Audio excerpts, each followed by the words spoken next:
This hour is brought to you by Jeremy Temple Law Office of Bloomington. Personal injury, criminal, business, whatever you need, Jeremy Temple Law Office will get you taken care of.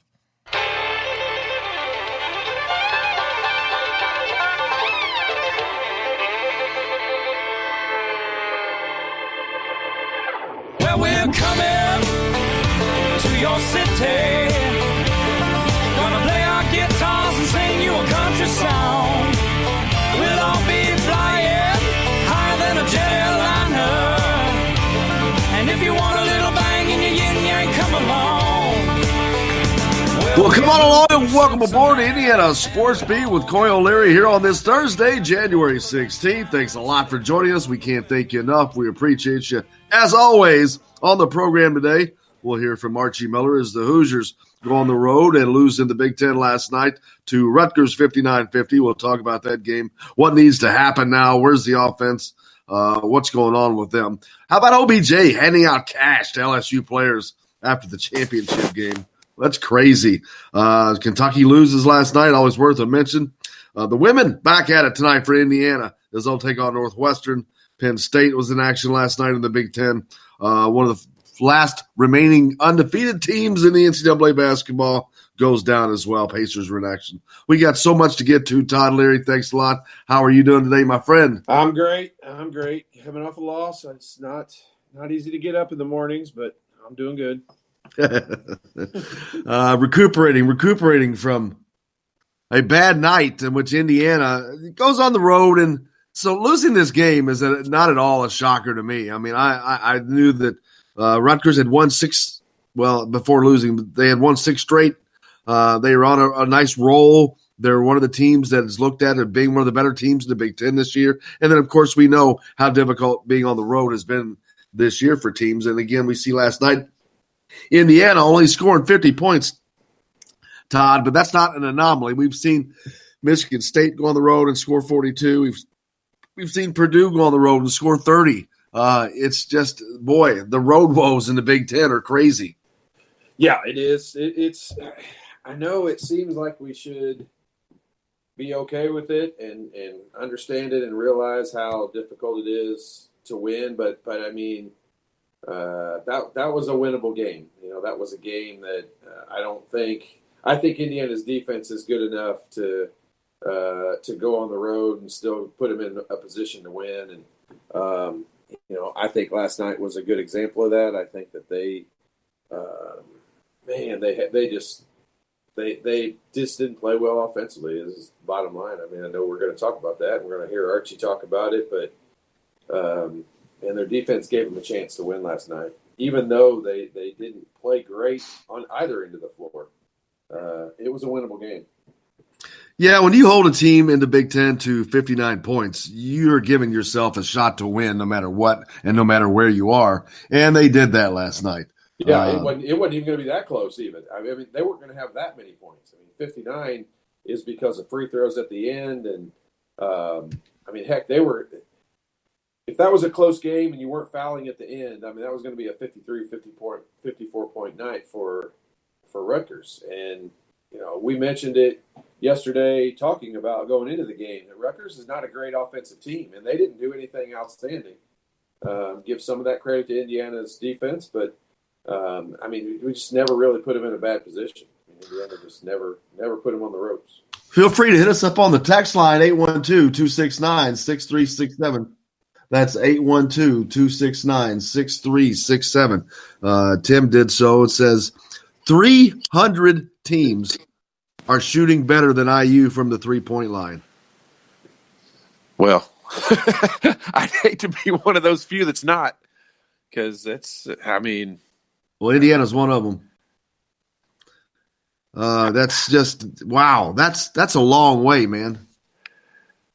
I mean, I don't understand how you could be one of the teams worse than them. I mean, they are. It's not a part of their offense. That's the scary part. I mean, I truly believe I don't think this team can. I'm not saying they're not going to make the tournament. I'm not saying that they can't make some changes and get better, but I am saying they can't win consistently if you can't make some 3-pointers. It doesn't have to be – they don't have to revolve their offense around it, but you've got to be able to make, 6 to 9 3-point shots in a game. And whether that means you take 12 or whether that means you take 20, whatever that number – the game will kind of dictate that. And it's not going to be a part of their offense where they're going to set guys up to take those shots other than possibly Devontae. But, man, it's pretty bad. I don't mean bad. It makes it very difficult to score when the opposing team is not afraid of you knocking down shots.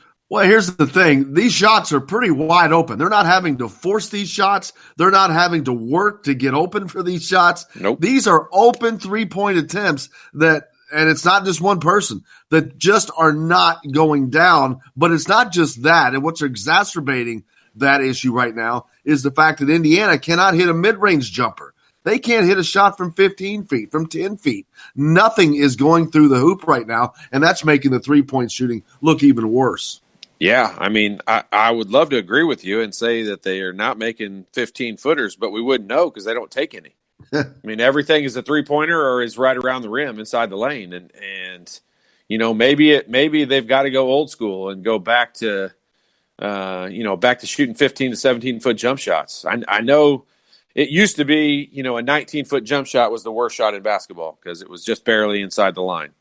Well, now a 17-foot shot is a full 5 feet closer than the 3-point line. So maybe it's okay to take those now. Maybe it's all right to live with that. Because I just don't know that Indiana has the players that is part of their skill set to stand out there and make shots. I don't know.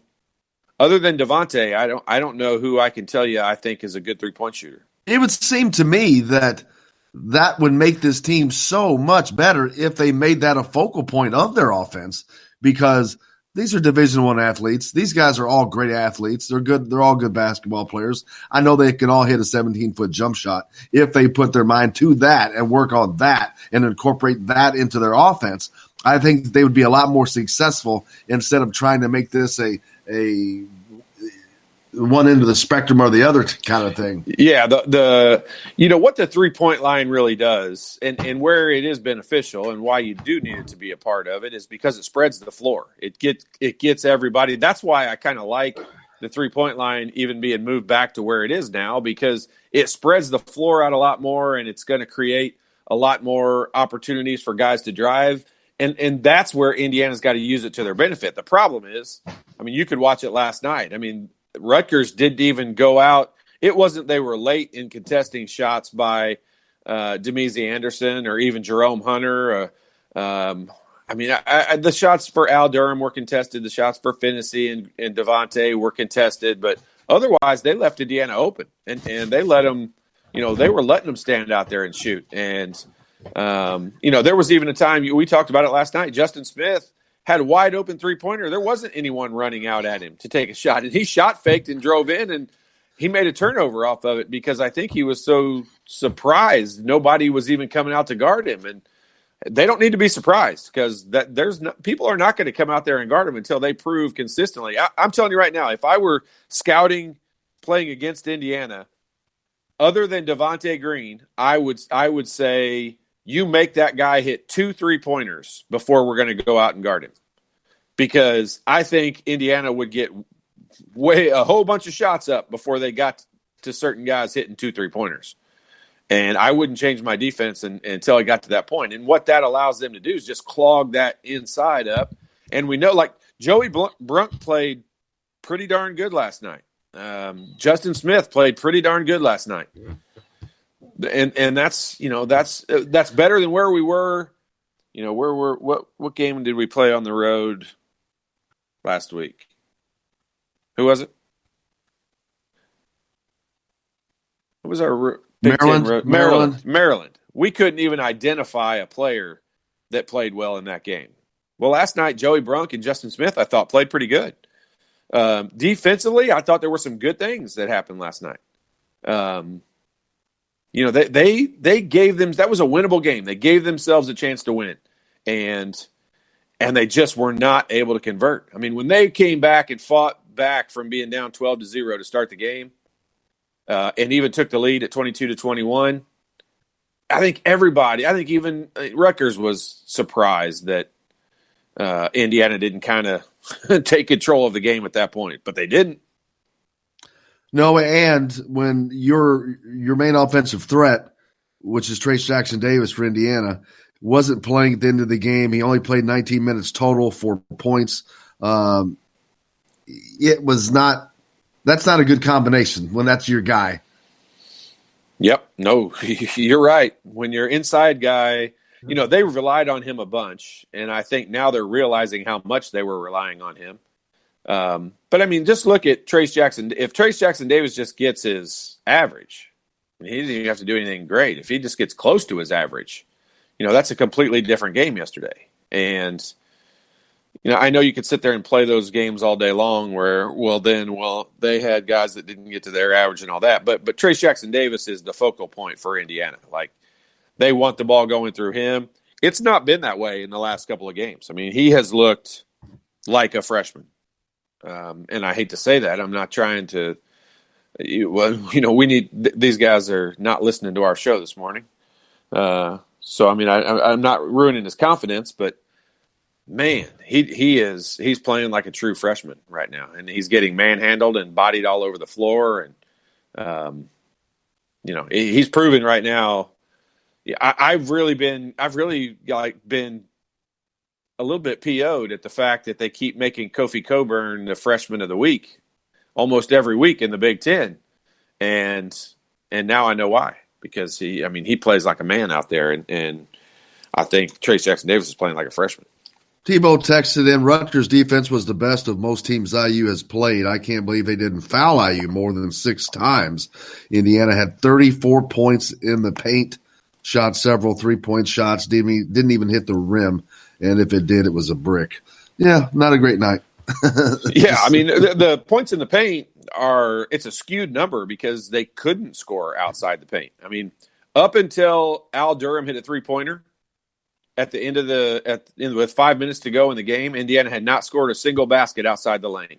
I know Joey Brunk hit one that was like a 14-footer, but it was still inside the lane. I mean, he made a great fake and back to his right shoulder and a little fade away, but it was still inside the lane. And it was, it was by far the longest shot that they made other than a layup or a little jump hook. But I mean, there was just no point. There was free throws and there was there was shots in the lane. That was truly it. Not one single basket outside the lane until 5 minutes to go. And the only second basket that came outside the lane was Rob Finney's 3-pointer. But I mean, those two don't even count to me. They were already 0 for 14 or 15 at that point. Like, they had already put themselves in a tough position. Those are desperation shots that are going in. You wouldn't shoot those shots in your normal offense. Nope. And that's something Indiana's got to find now as we move forward. Indiana travels now to Lincoln, Nebraska, to play a team that we already know that they've had trouble with because of a unique lineup situation. Obviously, Nebraska, a much smaller team, faster, quicker, small ball, if you will. Yep. Indiana has refused to bend to that, and it almost bit them last time. Do you think that they make adjustments in how they defend this time, Todd? Yeah, I think I would have answered that differently, 2 weeks ago. And I would have told you before, if they go small ball, it's going to be with putting Joey Brunk on the bench. Right now, if they go small ball, it's going to be putting Trace Jackson Davis on the bench. That's not going to happen. Joey Brunk's playing better. I mean, Joey Brunk's been the most consistent player for them in the last 4 or 5 ball games. And I've not always been the Why not put Justin Smith on the bench? He's playing great. I mean, he's doing exactly what you want. He's getting inside the lane. He's being aggressive offensively. I mean, he made 2 or 3 moves last night. He's had, I think in the last 3 ball games, he's made 2 or 3 new moves that are not regular moves for him, that are going to the basket or shooting a little turnaround jump shot in the lane. He is expanding his game in a positive way for Indiana. And I think, hey, you know this. You have to talk to me every day. The guys that I'm the toughest on for Indiana are Joey Brunk and Justin Smith. Probably Jerome Hunter, you can add to that. But I mean, when you look at, I'm the first one to admit right now, the 2 guys that in last night's game that played the best and most consistent were Joey Brunk and Justin Smith. And I think you could probably say that for Ohio State as well. So, I mean, overall, you know, we'll get into it. I'm interested to hear some more of what Archie Miller has to say about it. We'll hear that when we come back as we're coming to you from the Golf Club at Eagle Point Studios. You'll hear from Archie Miller, as long as plenty more on last night's game and the upcoming game this weekend with Nebraska. As soon as we come back to the Golf Club at Eagle Point Studios, brought to you by Reynolds Family Dentistry. Bouncing off of a curse. Oh, now she's long. Hello, everybody. Jim Coyle from Indiana Sports Beat. When I'm not covering the Hoosiers, you can find me at Bubba's 33 in Clarksville, located on the northeast corner of I-65 at Veterans Parkway. Bubba's 33 has hand-tossed pizzas, bold burgers, and ice-cold beer from a select list of local craft brewers. An incredible food selection, all made fresh daily. Whether you're meeting the team for that post-win meal in the family dining area or meeting friends for happy hour to watch the game on one of Bubba's 50 TVs, Bubba's 33 in Clarksville. Pizza, burgers, beer. We all want a winning smile for those championship photos, and that's exactly what you will get at Reynolds Family Dentistry in Sellersburg. Reynolds Family Dentistry has been serving the dental needs of Hoosier families for over 30 years. Let Doctors Roger and Jay Reynolds take care of your family. Just off of I-65 at 809 South Indiana Avenue in Sellersburg. Call 812-246-3368. That's Reynolds Family Dentistry, 812-246-3368. I'm Ryan Shaddy, and I'm a Hoosier. As a toddler, you could always find me running around in a cream and crimson onesie and a red IU hat reminiscent of those worn during the world-famous William Tell timeout, shouting, "Go Hoosiers!" Like many other alum, I chose to make Bloomington my home. As a civic and alumni leader, I have become very knowledgeable about our community and would love to share my insights with you as your realtor. Find me on Facebook or call or text me, Ryan Shaddy, with FC Tucker Bloomington Realtors at 765-623-9093. Now that warm weather has arrived, it's time to hit the links, and there's no better place than the Golf Club at Eagle Point in Bloomington. Voted best golf course by the readers of the Bloomington Herald-Times, the Golf Club at Eagle Point is under new ownership, has new fairways and bunkers, and it's open to the public. When the round's over, there's cold beer and a full menu at the Eagle Point Pub and Bistro. Call 812-824-1100 to make a tee time. That's 812-824-1100. The Golf Club at Eagle Point in Bloomington. This is AJ Moye. This is Dan Dockett. Hey, this is Michael Lewis, former Indiana basketball player. This is Indiana football coach Tom Allen. This is Jim Coyle with the Indiana Sports Beat. You can always like and follow us on Facebook. Always follow the show rebroadcast on iTunes, Google Play, iHeartRadio, Spotify. TheDailyHoosier.com is a great place to sign up for each and every day. Or, of course, on 97.7 The Ref in Evansville. Bad theater seats, cheap Halloween masks, my apartment, all things with obstructed views. Add to these large trucks and buses. 18-wheelers and large buses have big blind spots, and like my apartment, they don't always have the best view. Bus and truck drivers deal with blind spots around the entire vehicle. Always take care not to ride alongside or too close behind them. Our roads, our safety. Learn more at sharetheroadsafely.gov. Hey, this is Jordan Halls, former Indiana Hoosier. Keep up with Indiana sports on Indiana Sports Beat. This segment is brought to you by Reynolds Family Dentistry. I thought our defense at one point in time was doing a pretty good job of getting stops. But, half-court offense is tough. Half-court offense is tough in this league. You got to be strong with it. You got to be able to make good plays. We got to get better at that. But I thought in transition, we just had 5-6 times, whether it's just turnover or an inability to make a tough two or a basket where you got a 2-on-1, kind of hurt us. Archie, you talk about teams can't win on the road. There's Archie Miller talking about his team's most recent loss up in Piscataway, New Jersey, as the Hoosiers go on the road in the Big Ten and come home with a loss, 59-50 against a Northwestern team that is battling for Big Ten recognition this year, man. It's hard to believe we're saying that, Todd, but Rutgers is one of the teams that's going to be there.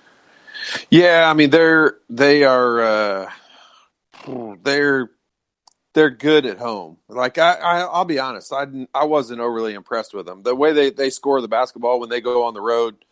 I mean, I think they're going to struggle. I don't think that at the end of the day, they'll be a team. I think they'll be that middle of the pack. Remember how we talked about there's going to be a ton of teams with, between 8 and 12 losses in the Big Ten, and I think they'll probably be on that 10, 11, 12 loss into that. And I'm not bad mouthing them. They play good in that gym, and they're somewhat talented. They really struggle to score. Also, the difference is they don't really have a breakout. I don't think they have a guy that can break out and score a bunch. They don't have a Trace Jackson Davis. Yeah, but I mean, they're good. They've got some crafty players. Geo Baker's just a veteran, crafty player. Ron Harper Jr. is just a good sophomore that gets aggressive and from time to time. But I mean, they've had a decent schedule to start the year out. I mean, they got a good win at Nebraska. They were able to beat Penn State at home. They lost at Illinois, but they were able to beat Wisconsin. So yeah, they've got some good wins. Actually, they beat Seton Hall at home also. But I mean, it'll catch up to them. I mean, they'll have some road struggles late in the year. Seton Hall had a nice win last night. Yeah, that I did not see that coming. Butler has been so good defensively. I cannot believe they gave up 78 points. The Butler Bulldogs ranked in the top 5 going down to Seton Hall last night. A little surprising. Ryan from Michigan texted in, I was just thinking, what about trying to get more 15-foot mid-range shots like you guys were saying last night? It's a great idea. It's a great idea. We agree with you. Yeah, we think it would be very beneficial to Indiana. There's such an open area. That 3-point line, as I mentioned earlier, like it really spreads things out. It gets the defense that has to extend out, that extra distance. And you can look at it as it's tougher to make those shots out there, but you can also look at it as it really opens up, stuff inside the 3-point line. And I think maybe that's the area for Indiana to take advantage of right now. They don't have – I don't care how much they practice right now. They don't have a bunch of guys that are going to stand out there and all of a sudden consistently start making shots. I'd like to see what Gonzaga's percentage of shots inside the arc is. I bet you it's a lot higher than people think. I would have bet that a majority of their shots come in that mid-range area. Well, that in the lane. I mean, they've got a couple of big guys that are really good. So, I mean, they score a lot of points in the paint. They work the ball around a lot like Indiana does to get it inside. The difference is they've got a couple guys that can consistently stand out there. And those are much higher percentage shots. They are, no doubt. I mean, there's a lost art, and it's been this way for a long time. I think this year you're starting to see the 3-point line has been moved back to the point where it's going to take, it used to be a lot of guys didn't shoot 3-pointers. Like here's an example, Alan Henderson at Indiana back in the 90s. I mean, he was a good shooter from 17 feet, but you would very seldom ever see him step out and shoot a 3-pointer.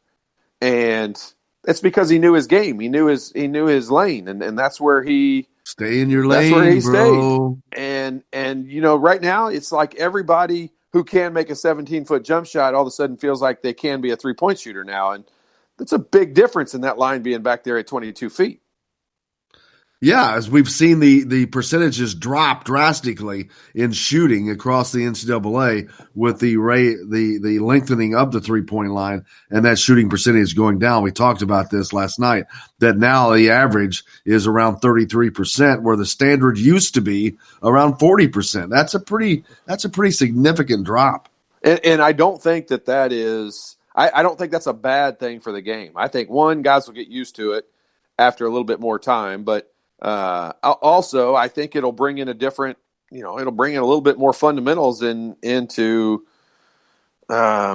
recruiting. I think all teams are going to have to recruit the game itself. I mean, you have to go back. This is almost old school basketball. It is, because you're going to get rid of this one and done situation. The 3-point line has been lengthened up to where it's for an elite shooter. you got to be pretty damn good to really hit that with consistency. So you need to get back to the everyday building blocks of the game. Your basic 15-foot elbow jumper, moving through the lane, the typical old school basketball, which is not, I'm not talking about boring basketball. I'm just talking about actually probably a lot higher scoring basketball. You're going to score it will more be points. because of the shot clock. I mean, the shot clock will make it higher scoring, but with the extension of the 3-point line, like I said, it makes the defense extend out also, which opens up driving lanes and opens up the opportunity for guys to get in the lane and get to the basket. How many times do you see a guy pull up and stop and shoot from 15 feet, from 17 feet? I mean, it doesn't happen very often. And when it does, it's amazing the difference in guys, percentages when they shoot from that 15-foot range. It's incredible. But it's very few people do it anymore. We've talked about Indiana's shooting woes, and Tim keeps harping out, but it's a good point. He thinks it's Cooper time, man. He thinks it's Bybee time. And that harkens the question, why not? Why not take a shot when you have nothing to lose because your shooting already sucks? So you have nothing. You can't get worse. You're not going to shoot a worse percentage. You're already one of the worst shooting teams in all of Division I basketball. So why not say, hey, why don't we take a chance here? Who knows? What if it works? Yeah, I mean, I'm just going to play devil's advocate here, and I'm just going to say because it's not a game of horse.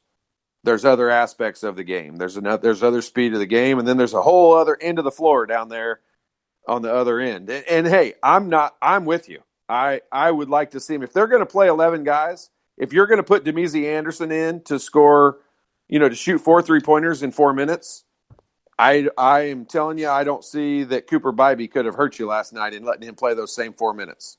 And I'll bet one of those 4 at least goes down. And maybe all 4 of them goes down. Who knows? Well, but that's the question. Why not take a shot at that? Why not?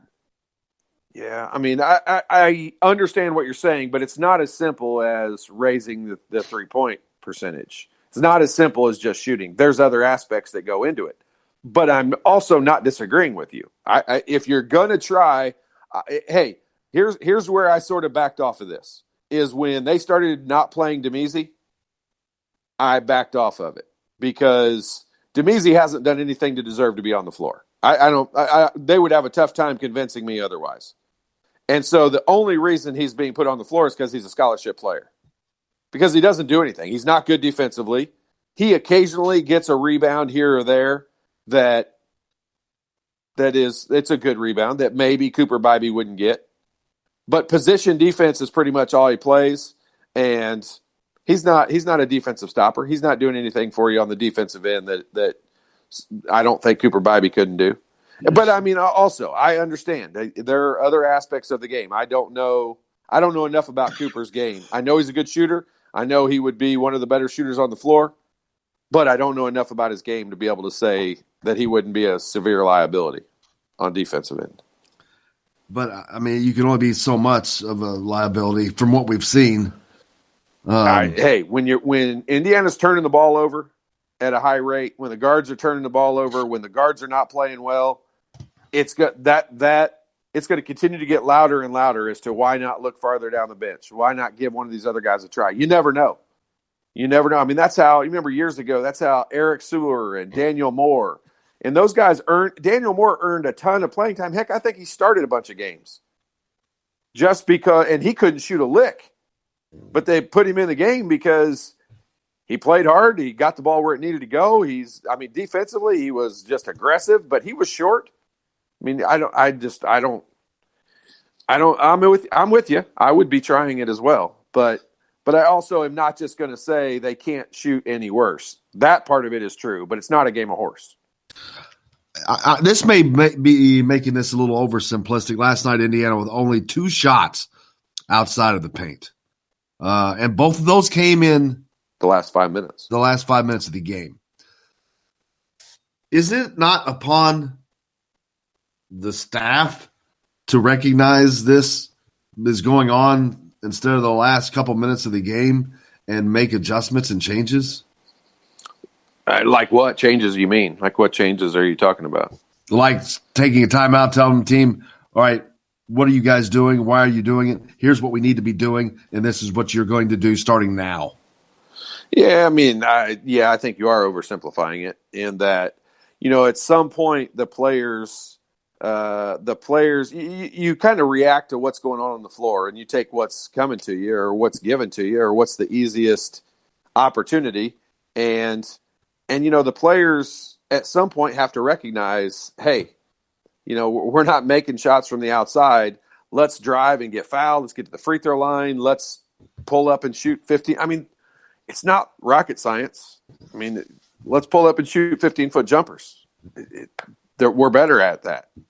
I just see, like, I don't understand when Demezie Anderson comes in the game. Okay, so he came in the game last night. He shot 3 3-pointers in 2 minutes the first time he came in. I mean, the hardest shot in basketball, I tell my son this all the time at Carmel, in that if you come in the game, you're making it as hard on yourself as possible if the very first shot that you take is a 3-pointer. And I'm a 3-point shooter. Like, I'm a shooter. I want to shoot a 3-pointer the first time. But my dad beat it into me when I was a kid that you're making it hard on yourself if you start the game out by shooting as far away as you can. Get yourself involved in the game. Drive in. At least if nothing else, drive in and kick it out to somebody else. Have the ball in your hands a little bit. Get a feel for it before you come in there and chuck up a shot. And, that's not happening. I mean, we've got guys that are coming in and they think their role when they come in. What would you think Demezie thinks his role was last night? He came in the game, shot 3 threes in 2 minutes. You're asking the wrong guy because I'm just saying, like, I've questioned what they've done all season long. If you're just looking at it from the numbers that took place in the game last night, you would think that Demezie thinks his role is to come in and shoot 3-pointers.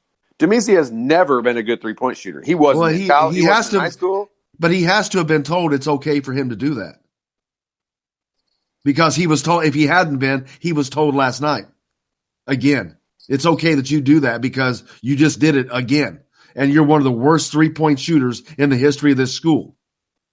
But yet it's okay for you to stand out there and do that. And I'm going to allow you to continue to do that because you've been doing it all season and you're still doing it this far in. So it must be okay with this particular coaching staff. I don't know because he only played 4 minutes. So they got him out of there about as quick as they could.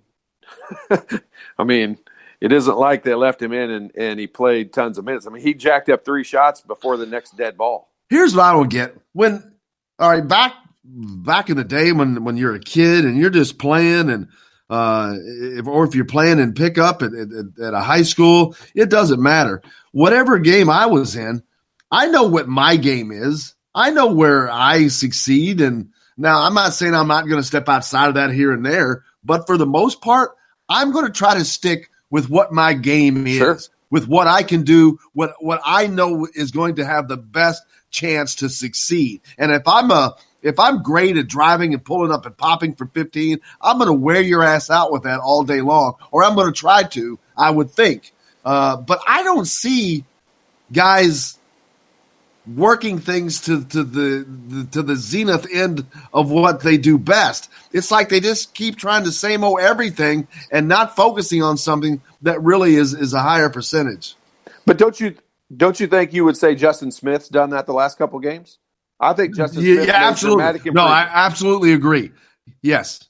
Yes. I think they're working towards that direction. I just don't know that all 11 guys that are playing are working towards that direction right now.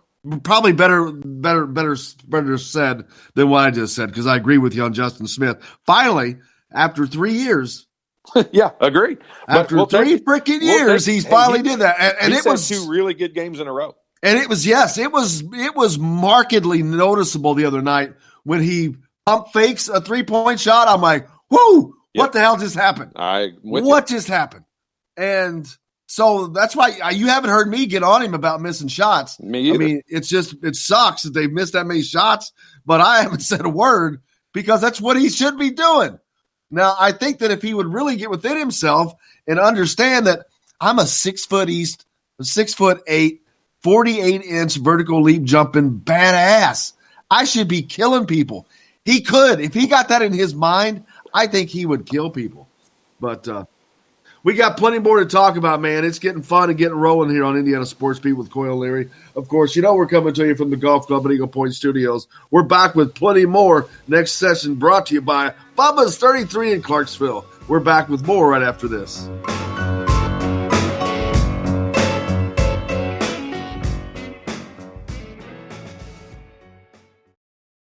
Hello, everybody. Jim Coyle from Indiana Sports Beat. When I'm not covering the Hoosiers, you can find me at Bubba's 33 in Clarksville, located on the northeast corner of I-65 at Veterans Parkway. Bubba's 33 has hand-tossed pizzas, bold burgers, and ice-cold beer from a select list of local craft brewers. An incredible food selection, all made fresh daily. Whether you're meeting the team for that post-win meal in the family dining area or meeting friends for happy hour to watch the game on one of Bubba's 50 TVs. Bubba's 33 in Clarksville. Pizza, burgers, beer. We all want a winning smile for those championship photos, and that's exactly what you will get at Reynolds Family Dentistry in Sellersburg. Reynolds Family Dentistry has been serving the dental needs of Hoosier families for over 30 years. Let Doctors Roger and Jay Reynolds take care of your family. Just off of I-65 at 809 South Indiana Avenue in Sellersburg. Call 812-246-3368. That's Reynolds Family Dentistry, 812-246-3368. I'm Rain Shaddy, and I'm a Hoosier. As a toddler, you could always find me running around in a cream and crimson onesie and a red IU hat reminiscent of those worn during the world-famous William Tell timeout, shouting, "Go Hoosiers!" Like many other alum, I chose to make Bloomington my home. As a civic and alumni leader, I have become very knowledgeable about our community and would love to share my insights with you as your realtor. Find me on Facebook or call or text me, Ryan Shaddy, with FC Tucker Bloomington Realtors at 765-623-9093. Now that warm weather has arrived, it's time to hit the links, and there's no better place than the Golf Club at Eagle Point in Bloomington. Voted best golf course by the readers of the Bloomington Herald-Times, the Golf Club at Eagle Point is under new ownership, has new fairways and bunkers, and it's open to the public. When the round's over, there's cold beer and a full menu at the Eagle Point Pub and Bistro. Call 812-824-1100 to make it tee time. That's 812-824-1100. The Golf Club at Eagle Point in Bloomington. This is AJ Moye. This is Dan Dockett. Hey, this is Michael Lewis, former Indiana basketball player. This is Indiana football coach Tom Allen. This is Jim Coyle with the Indiana Sports Beat. You can always like and follow us on Facebook. Always follow the show rebroadcast on iTunes, Google Play, iHeartRadio, Spotify.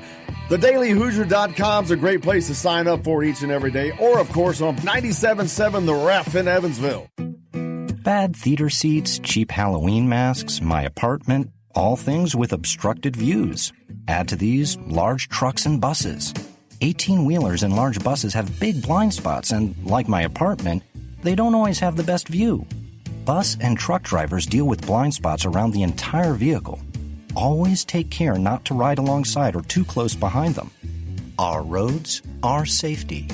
Learn more at sharetheroadsafely.gov.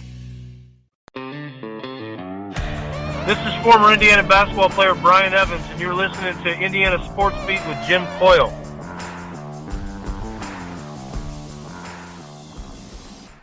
This segment is brought to you by Bubba's 33 in Clarksville. Pizza, burgers, beer. Go on the road and win in this league. You have to really do a great job of taking care of the ball, and you're going to have to find a way to generate some points off your defense. But more importantly than anything on the road, I'd be hard-pressed, I don't know the number, but you're going to have to find a way to stick a couple shots. I mean, you got to make a couple shots, on the road to deflate the run, to create some space, whatever it may be. You're going to have to find a couple shots that go down on the road. Or a guy just have one of those days every once in a while where he made 4 or 5 and it really helped. And I think that's difficult as well. But the Big Ten... There's Archie Miller, Indiana basketball coach Archie Miller, talking about the road wearies in the Big Ten. Got to make some shots. Got to make some shots at home. You're getting to a point to where I don't care where you're playing. If you're not hitting shots, it's not gonna matter. Brad and Jasper said, join the call, join late, so you may have already discussed. Does Coach Leary tell the low percentage guys to stop shooting threes at some point? Is that coaching, or do the players figure it out on their own? Both, Brad and Jasper. Funny, Brad, we were just talking about that when we ended the last segment. I mean, seriously, it's exactly what we were talking about. And I don't see these guys recognizing what their game is, other than it's not. I don't know that Justin Smith recognized it. I think he was finally beaten ahead, and because it's taken 3 years of this of that stuff, but yet we're not seeing other guys do this, and therefore we're not seeing the coaching staff do it for them.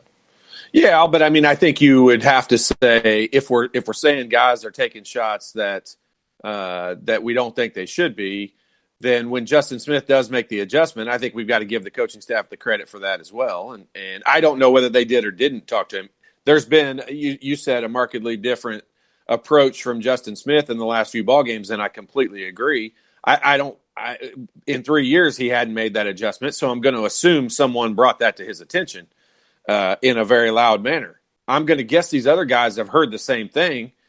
I'll be honest with you. Okay, so take a Demezy Anderson, for example. And I'm not trying to I promise. I mean, I know he's a young man, and I'm not trying to beat him down, but what other aspect does he bring to the game? I mean, he comes in, he's not a defensive, asset. He's not I have zero idea why he is on the roster. I'm with you. I understand. But he is. And so, yes, the answer to your question, Brad, if I'm a coach and I look at the numbers of what there isn't a chance in the world I let Jerome Hunter shoot a three-pointer. There's not a chance I let Demezy Anderson shoot a three-pointer. Armand Franklin, no way.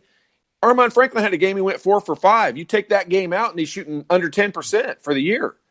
And until these guys can consistently stand there and knock down shots in a game, there's a big difference between making shots in practice and making shots in a game. I'll be honest with you. Race Thompson, to me, has proven that he is capable of standing out there and making shots. He's made, 3 for 8 for the year or whatever it is. He's at least proven to me that he is capable of standing out there and making shots. And what I don't mind about him taking it, he only takes it when he is absolutely basically forced to, when they stand there and dare you to take it. He's like, okay, I can shoot the ball, and he does. And it's like, I'm okay with that. He's only taken 8 shots all season. I'm cool with that. Yeah, I'm with you. Agree. And this is, but to go to Archie Miller's comment in there that we're going to have to make some shots. That's a fact. That's a guarantee. That's look at the difference, Jack, in the Ohio State game in Assembly Hall. Look at the difference. Rob Finney started out and made his first 2 3-pointers right off the bat. Somebody else knocked one down right after that. They had 3 3-pointers in the first 6 minutes of the game. And last night they were 0 for 14 at one point. Look how tight that ball game was last night, and look at the difference if 3 of those 14 3-pointers goes in. And that's not a high percentage at all. But if 3 of those 3-pointers go in, game changer. It is. It's the difference in the game. You cannot win if you're 0 for 15 from the 3-point line at this level, at big time. Now, you could win maybe at San Diego State. You could win maybe at SMU or somewhere like that. But you can't win in the Big Ten on the road if you are 0 for 15 from the 3-point line. You can't do it. Well, you mentioned San Diego State. They're the only undefeated team left in Division I men's basketball. As last night, Auburn took it on the chin. They lost big down in Alabama, 83-64.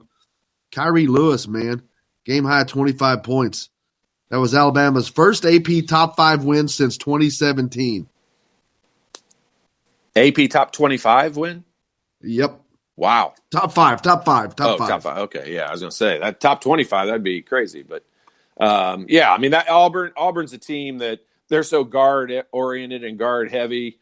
It's not surprising that they'll lose a few more games, but they're a really good team. Alabama's a very average team, man. Yeah, they are. But they got destroyed. Look at the way it is. It wasn't that big of a lead, though. It was a 5-point game with 7 minutes to go. Penn State lost at Minnesota last night in the Big Ten, so not surprising there. Penn State, one of the teams we expect out of the Big Ten to make the tournament this year. Minnesota, not so much, but on the road, it's going to be tough. They're not horrible.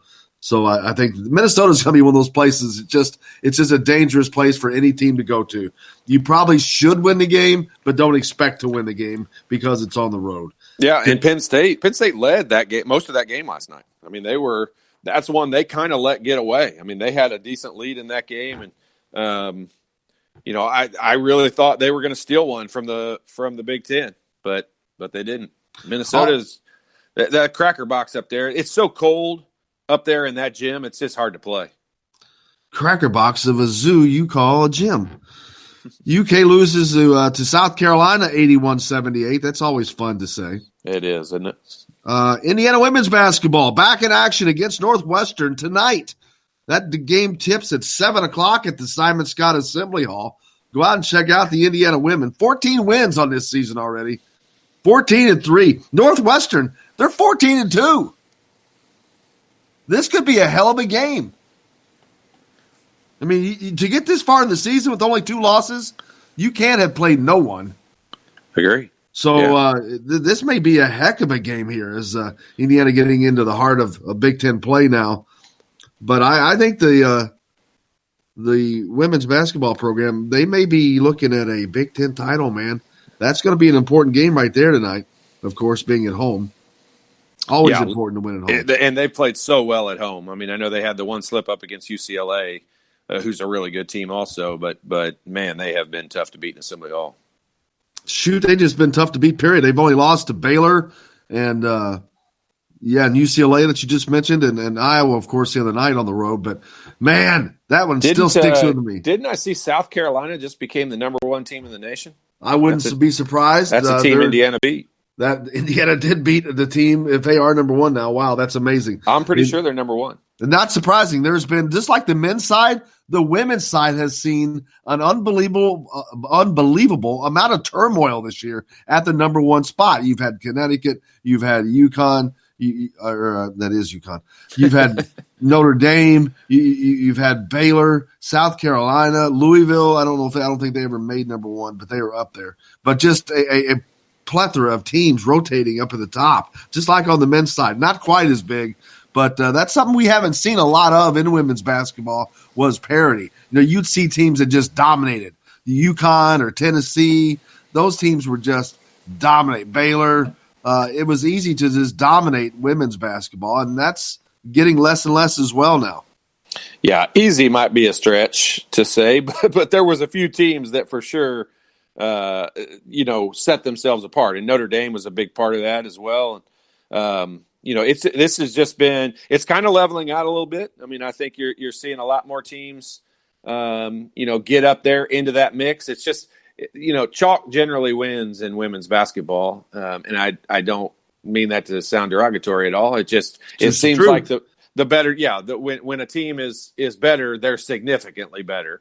And Indiana has put themselves into that category. I mean, they're not just beating teams. They're not squeaking by. I mean, they're blowing a lot of people out. I mean, they're doubling up some teams, by 30 and 40 points. So they're obviously one of the elite teams. And they're barely a top 10 team. They haven't even been into the top 10 yet. Right, 12 or 13. Yeah, 12 as high as they've gotten so far. Every time they get to where they were about to move into the top 10, something happens like the Iowa game. But well, it's the same way with the men in the top 25. I mean, every time they're poised to be right there in the top 25, they have a tough one. But the point you're making is valid because look what Indiana's done, and they're not even a top 10 team yet. So imagine all those teams that are in the top 10. What they're doing, but Indiana right there, as you said, they beat South Carolina, who's now number 1, and South Carolina beat Baylor. So it's going to be fun watching the women Hoosiers this year. Terry Moore has done an outstanding job. What a great group they have. Yeah, I mean, one of the best parts about them, if you get to see them at all, is they really look like they enjoy playing well together, and they're a lot like the men's team. They have a different player step up and be the leading scorer all the time, and they've got 4 or 5 people that can always be the star of the game for them, and that's always a good thing to have, and that's what makes you tough to defend. I mean, this women's team, and may sound crazy, but it kind of reminds me of back when you were playing. Because that team that you were on, man, there was a lot of weapons. You could go to a lot of different places. Of course, you had Calbert Cheney, so they have Allie Patberg, but they've got Grace Berger and Jalen Penn and the girl from Bedford, Jory Allen, the freshman Mackenzie Holmes, Brenna Wise. they're so deep of players that can score the ball. It's Right. not like they're just out there. They're not out there playing, 80s, Bob Knight 80s basketball role players. These guys can all freaking score. And that was like that for you all. Anybody that had the ball in their hands, whether it was you or Cheney or Graham or Anderson or whomever, all could score. All were dangerous, and they have that, and that's a dangerous thing for a team to have. Yeah, that's what makes – I mean, truly, not to flip it back on men's basketball, but that's what makes Calbert Cheney's, overall scoring record and all-time Big Ten, not just Indiana, but all-time Big Ten scoring record that much more impressive because he wasn't a ball hog by any means, and we always had other guys on the team that scored 15 to 20 points besides Calbert. I mean, there was always other guys who stepped up and played and scored big numbers. If Calbert were at another school, we're at an Evansville or an Indiana State or somewhere like that, where he was the main guy shooting. Probably would have scored 6,000 points. If scored 20, shooting 25 or 30 times a game, like you see guys doing nowadays, like Davis's son. It's insane. Yeah. How many points a game would he score if he played for Mike Davis right now? Yeah, unlimited. It's crazy. It'd be hard to imagine. I never really thought about that, but to think about the fact that Calbert Cheney did that with at least 5 other guys on a team that were averaging 40% or better from 3-point range is absolutely crazy. And imagine doing it for 2 years with Alan Henderson on your team, for 2 years with Eric Anderson on your team, or 3 years with Eric Anderson on your team. Matt Nover, Brian Evans, Damon Bailey for Brian Evans played in the NBA. Yeah. It's nuts to stop and think about that with shooters like you and Graham, that he was able to amass that point total. It's crazy. Yeah, I mean that just tells you how consistent he was. And Calbert, this is one thing. Calbert, I've heard people a lot of times say, if you'd have ever seen Rick Mount, how many points Rick Mount would have scored if the 3-point line was in place. I mean, I've seen some highlights. I agree. The numbers would just be crazy and astronomical. But with Calbert, one of the things with him that was just incredible was he was not a great 3-point shooter. I mean, he was adequate, but he wasn't a great 3-point shooter. 17 feet, I'm not sure there's another human being in life that could ever beat him from 17 feet. I mean, he had the smoothest jumper. It didn't matter off the dribble. It didn't matter coming off a screen. He never got sped up. I mean, it was always smooth. And there was an art to scoring from that distance. And that art today, it would be a kid would be looked at right now as one of the top players in all of the Big Ten right now if he were a mid-range jump shooter. But I can't even name one in the whole league. Eric Anderson was another one. Yeah, he was. He really was. He was lethal. He had those guys back then, big guys like that. I mean, I consider Eric a big guy. Such a soft touch. He didn't have free throw shooting problems. Nope. And he was very average free throw shooter on our team. He was probably 70 to 75%. That was pretty low on our team. That would be almost leading this current team. Yeah, it would. Eric was one of those players. Like Eric, if you think back to the old days, like when I was a kid, I remember watching Randy Whitman and Ted Kitchell. And those guys, how many times they shot shots from the baseline? I don't know why I always remember that. Like I very seldom remember them shooting shots from the top of the key, but I can remember them shooting shots from the baseline, just numerous shots. And that's what Eric Anderson was to me. I mean, he took so many shots from the wings and the corner. And he was just, like you said, he was deadly. Like, oh, I got excited this morning. I was looking at the last night's after the game. It was still up on the computer, and I hadn't closed it out yet when I was getting ready for the show, today's show, and closed it. Guess who joined the show last night? We didn't know this. Who's that? T.Y. Joby. Yeah. Man, I wish T-John needs to come join us sometime. I'm telling you, had I seen that, we would have called that out and said T-John needs to come down. That would have been cool, man. Yeah, he's more of a good one-on-one interview. I don't know if he's tough to understand.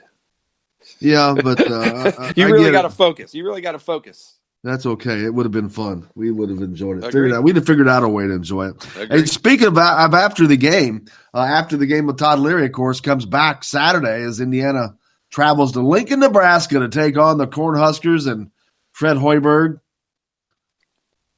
That game tips at 7? Yep. Another 7 o'clock Eastern. game. So we'll be Eastern. on around 9, of course, coming to you live from Yogi's.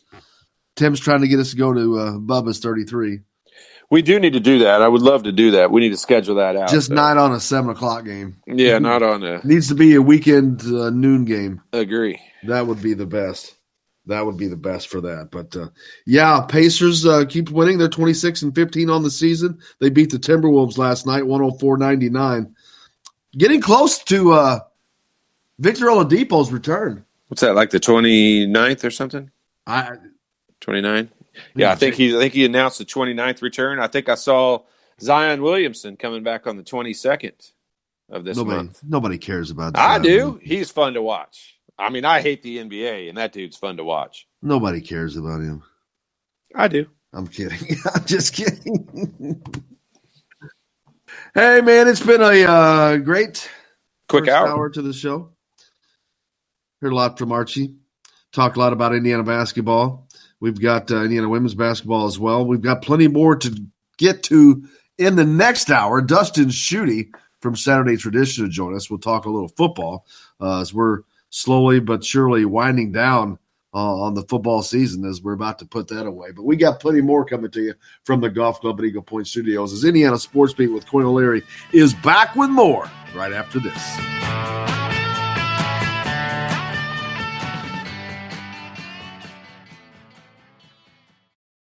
Hello, everybody. Jim Coyle from Indiana Sports Beat. When I'm not covering the Hoosiers, you can find me at Bubba's 33 in Clarksville, located on the northeast corner of I-65 at Veterans Parkway. Bubba's 33 has hand-tossed pizzas, bold burgers, and ice-cold beer from a select list of local craft brewers. An incredible food selection, all made fresh daily. Whether you're meeting the team for that post-win meal in the family dining area or meeting friends for happy hour to watch the game on one of Bubba's 50 TVs.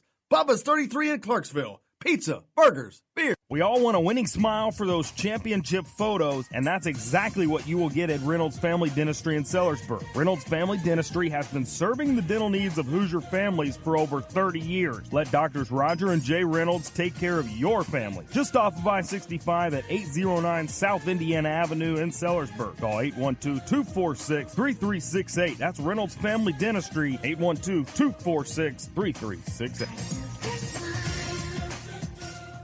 I'm Rain Shaddy, and I'm a Hoosier.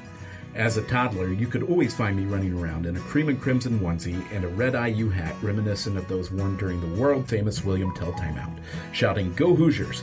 Like many other alum, I chose to make Bloomington my home. As a civic and alumni leader, I have become very knowledgeable about our community and would love to share my insights with you as your realtor.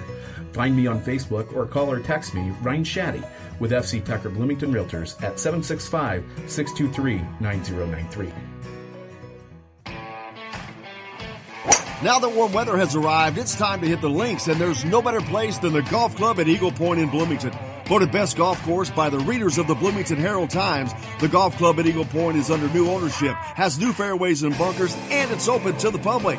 When the round's over, there's cold beer and a full menu at the Eagle Point Pub and Bistro.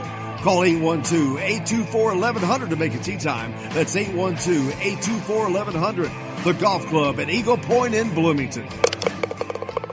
This is AJ Moye. This is Dan Dawkins. Hey, this is Michael Lord, former Indiana basketball player. This is Indiana football coach Tom Allen. This is Jim Coyle with Indiana Sports Beat. You can always like and follow us on Facebook. Always follow the show rebroadcast on iTunes, Google Play, iHeartRadio, Spotify. TheDailyHoosier.com is a great place to sign up for each and every day. Or, of course, on 97.7 The Ref in Evansville. Bad theater seats, cheap Halloween masks, my apartment, all things with obstructed views. Add to these large trucks and buses. 18-wheelers and large buses have big blind spots, and like my apartment, they don't always have the best view. Bus and truck drivers deal with blind spots around the entire vehicle. Always take care not to ride alongside or too close behind them. Our roads, our safety. Learn more at sharetheroadsafely.gov. You're on the line with Jamal Meeks, former Indiana Hoosier. number 23, 1992. And I'm on the beat with Jim Coyle.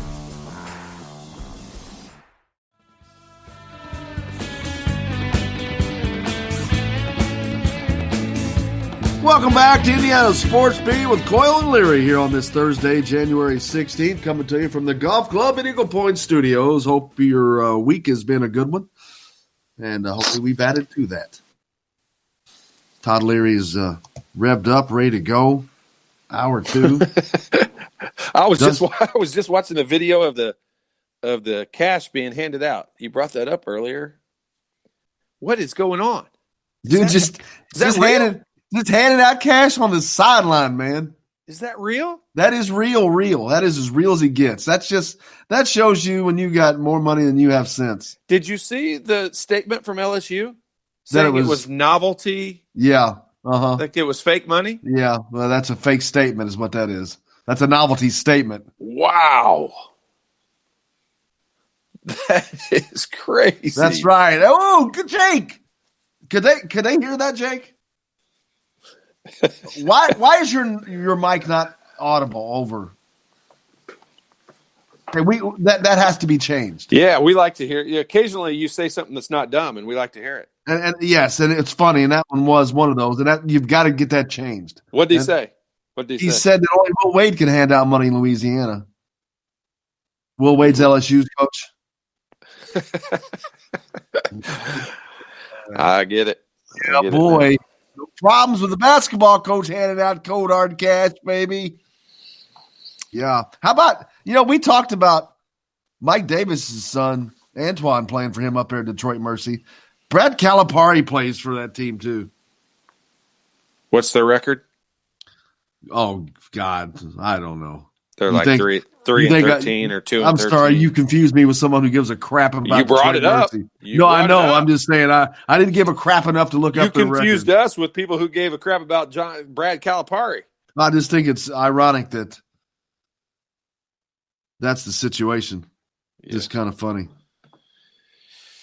Funny stuff. Dustin Schuette's going to join us here in this hour from Saturday Tradition.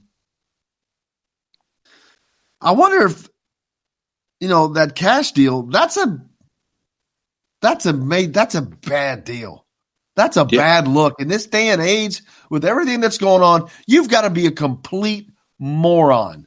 And yes, OBJ and those types are morons. They think that that rules don't apply to them. That if they do it, it's okay. None of that makes any sense. I mean, I don't even see how that's a thing. I don't know how to comment on it because it's just so ridiculous to have done that out there where everybody's taking pictures and all that. If he did it in the locker room and nobody knew about it, that would make it terrible. What he did just doesn't even make any sense. Like, it's just ridiculous.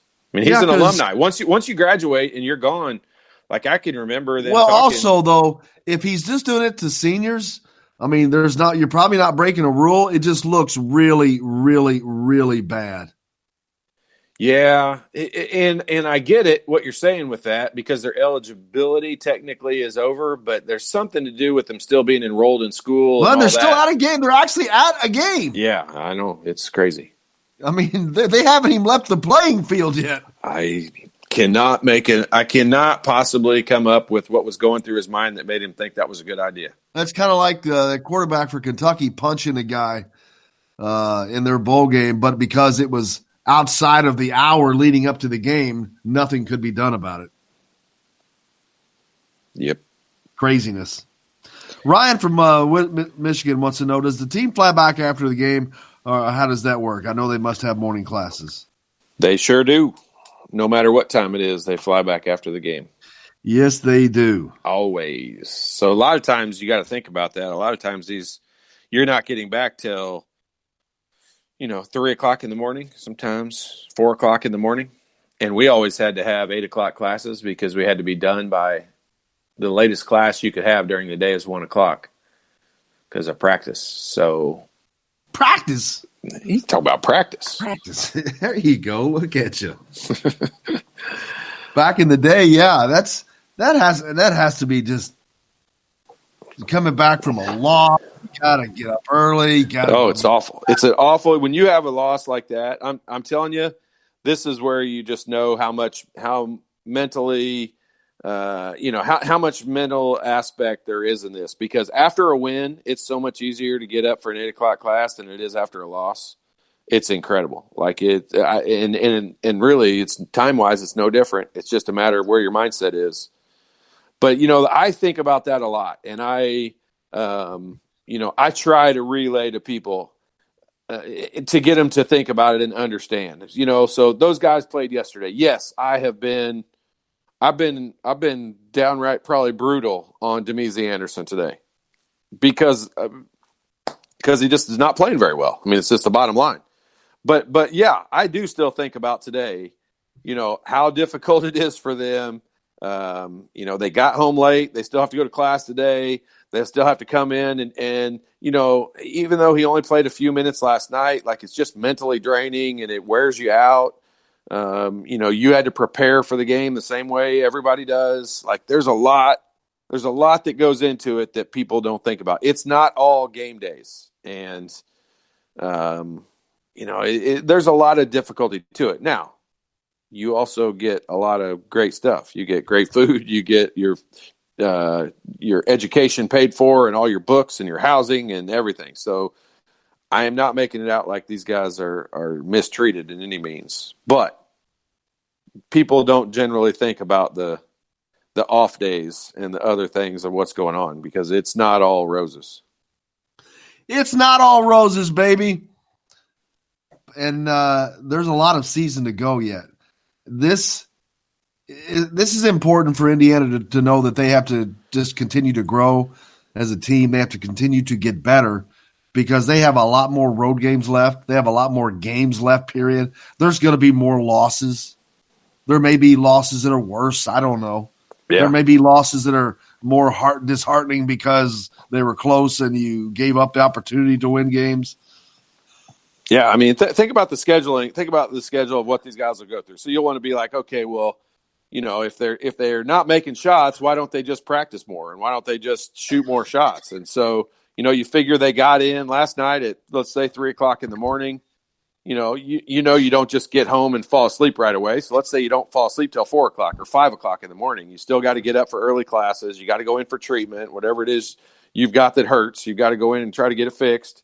And then you got to be back for practice this afternoon. And so you're gonna start today. You're not only going to watch the game film of what you did wrong from yesterday, you're going to practice and try to fix some of those things. And then you're going to turn around and start preparing for Nebraska because tomorrow afternoon you leave for Nebraska and you're gone. And so the turnaround time, even though I've been saying this all along, I hate the full weeks off.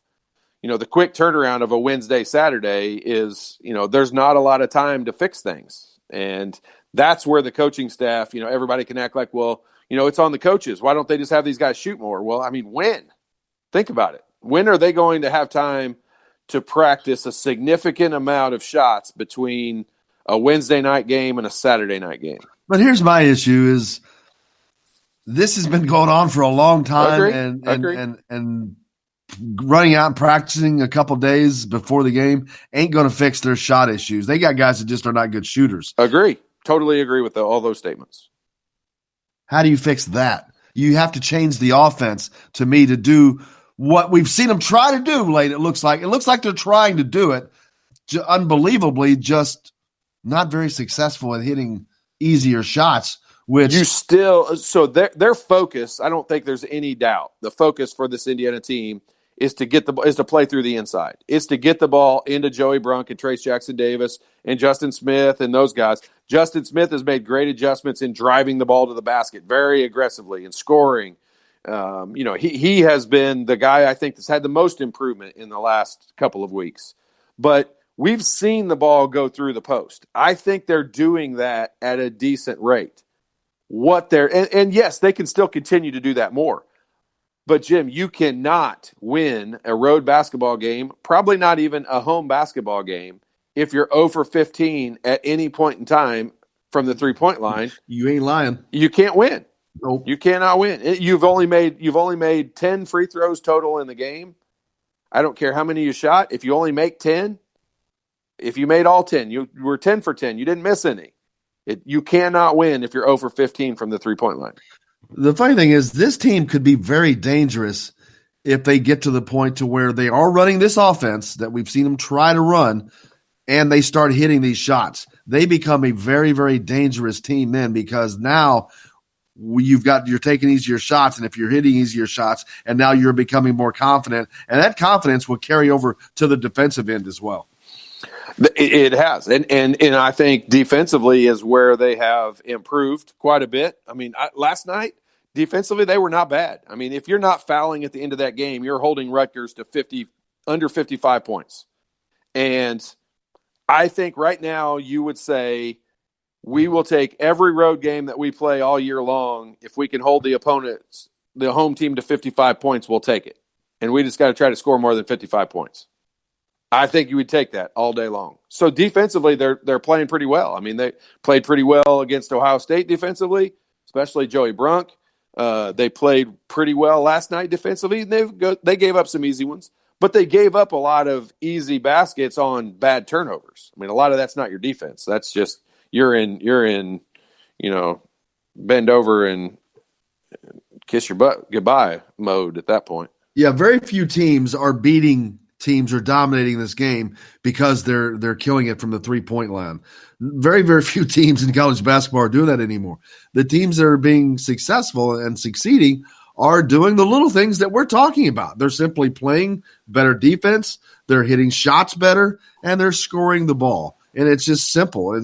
Every game is really simple. You throw the ball, you catch the ball, you kick the ball, you shoot the ball, you hit the ball, whatever the case is. It's a very simple thing, and those teams that are getting back to basics are probably having a lot more success. Well, yeah, and the teams that have guys, not every team, is not equipped with shooters. I mean, I honestly believe that's why you're seeing a lot of teams, like BYU and Utah State and teams that have a bunch of shooters on their team. You're seeing them being they've got good records. They're playing pretty well. They're winning some road games because if you can go on the road and make shots, you're separating yourself out from the other team. I mean, if a team could shoot really well from the 3-point line and they come into Indiana and Assembly Hall, which everyone would tell you is one of the most difficult places to play. If a team comes in here and shoots well, they're going to have a really good chance at winning. There's no doubt about it because, one, you said most teams just aren't shooting the ball very well across the country right now. But two, Indiana's they can't combat that. I mean, they were able to at the beginning of the Ohio State game, but we even mentioned it. The Ohio State game, it seemed like Indiana shot the ball great. They only made 6 3-pointers. I mean, that's not great. That's adequate. Adequate is what it is, and we got more than adequate as we've got Dustin Schutte from Saturday Tradition coming up next here on from the Golf Club at Eagle Point Studios on Indiana Sports Beat with Coy O'Leary.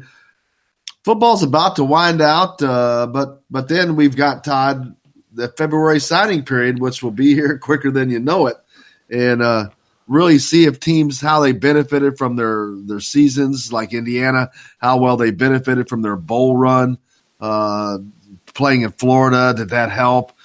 We'll get to see all that stuff.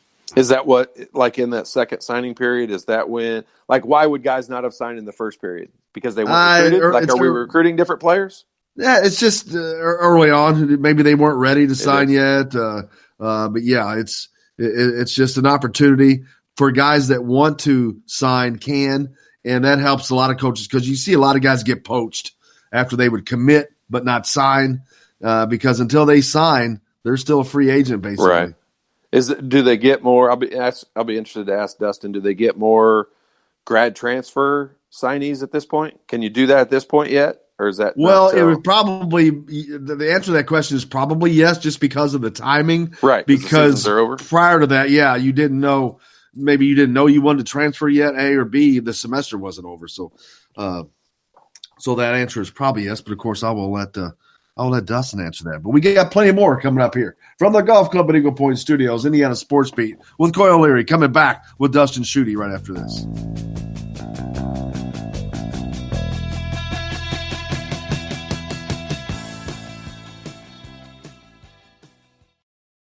Hello, everybody. Jim Coyle from Indiana Sports Beat. When I'm not covering the Hoosiers, you can find me at Bubba's 33 in Clarksville, located on the northeast corner of I-65 at Veterans Parkway. Bubba's 33 has hand-tossed pizzas, bold burgers, and ice-cold beer from a select list of local craft brewers.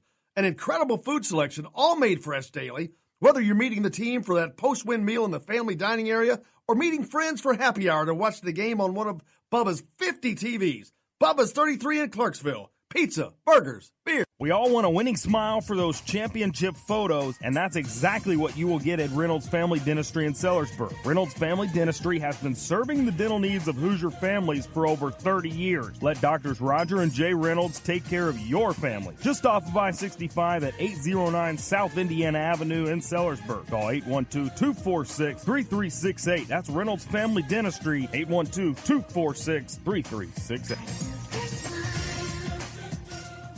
I'm Rain Shaddy, and I'm a Hoosier. As a toddler, you could always find me running around in a cream and crimson onesie and a red IU hat reminiscent of those worn during the world-famous William Tell timeout, shouting, "Go Hoosiers!"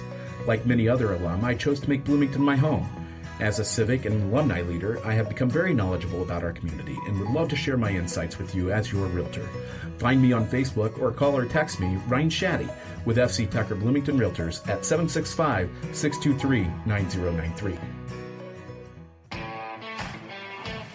Now that warm weather has arrived, it's time to hit the links, and there's no better place than the golf club at Eagle Point in Bloomington. Voted best golf course by the readers of the Bloomington Herald-Times, the golf club at Eagle Point is under new ownership, has new fairways and bunkers, and it's open to the public. When the round's over, there's cold beer and a full menu at the Eagle Point Pub and Bistro. Call 812-824-1100 to make a tee time. That's 812-824-1100. The golf club at Eagle Point in Bloomington. This is AJ Moye. This is Dan Dawkins. Hey, this is Michael Lord, former Indiana basketball player. This is Indiana football coach Tom Allen. This is Jim Coyle with the Indiana Sports Beat. You can always like and follow us on Facebook. Always follow the show rebroadcast on iTunes, Google Play, iHeartRadio, Spotify. TheDailyHoosier.com is a great place to sign up for each and every day. Or, of course, on 97.7 The Ref in Evansville. Bad theater seats, cheap Halloween masks, my apartment, all things with obstructed views. Add to these large trucks and buses. 18-wheelers and large buses have big blind spots, and like my apartment, they don't always have the best view. Bus and truck drivers deal with blind spots around the entire vehicle. Always take care not to ride alongside or too close behind them. Our roads, our safety. Learn more at sharetheroadsafely.gov. Hey, this is Jordan Halls, former Indiana Hoosier. Keep up with Indiana sports on Indiana Sports Beat.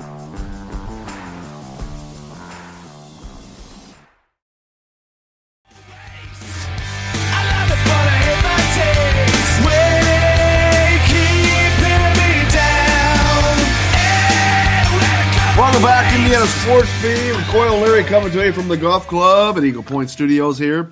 Thursday, January 16th. Not bad out. It's weather-wise, it's not cold, it's not raining, it's just there. Kind of cold. Yeah. I mean, for January, it's not bad for January. I mean, True. Which is going to be on Sunday. Did you see Sunday? No, see, I don't like to look ahead because I hate bad news. Ooh, yeah, Sunday is like 20. Guess where I'll be. In your house? Yes, I will be going nowhere. The warmth. You know what? You know what sounds great? That sounds like a chili day. Yep. Yeah, I'm gonna make. I make the best chili in the free world. Yeah, looking. I'm not going to challenge you there. I'm just going to let you win that one. Dustin Schutte standing by. I almost forgot about him. Can't do that. Our good friend from the Saturday Tradition, Dustin. How you doing, man? Hey, Jim, I'm doing well. I'm going to come up there sometime. We're going to have a chili cook-off at some point when I get up there. Bring it, baby. Bring it. You know, my brother and I actually had one a few years ago, and I lost. So I need a little redemption. So I've been tweaking my recipe a little bit. So I'll be ready to go. Don't look here for some feel-good story, baby. You did the right thing. You lowered your opponent's standards, so you did the right thing in that one. Don't be looking here for no easy game, son. It ain't going to happen. You just found You found the Northwestern of a chili cook-off right there in Jim. Please, you just came into Assembly Hall and played. Yeah, Not that could be happening. true. Maybe I got my butt kicked by Rutgers, and now I'm headed to an even tougher venue. I'm not sure. How's college football season? Pretty much closing up shop. We had the national championship game. We were talking about how about Odell Beckham Jr. handing out cash on the sidelines.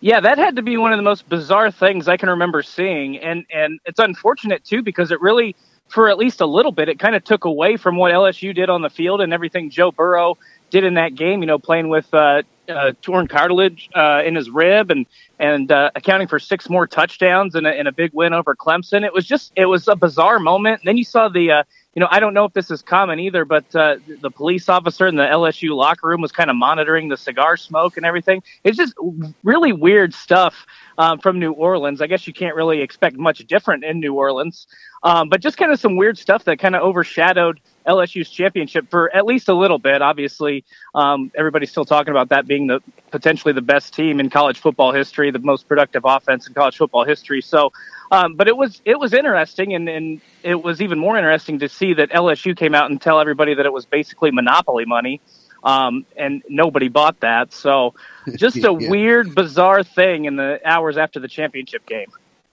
Yeah, it's a little craziness, but what would a championship be without some craziness? Yeah, there was nobody that was beating that LSU team, man. They were just tough. Yeah, and for as much grief as we kind of gave that LSU defense, what would it look like when it had to play a high-powered offense like a Clemson or potentially an LSU, even Oklahoma? And Todd, I remember, was pretty confident that LSU would blow Oklahoma out of the water. Glad I actually didn't take him up on that bet.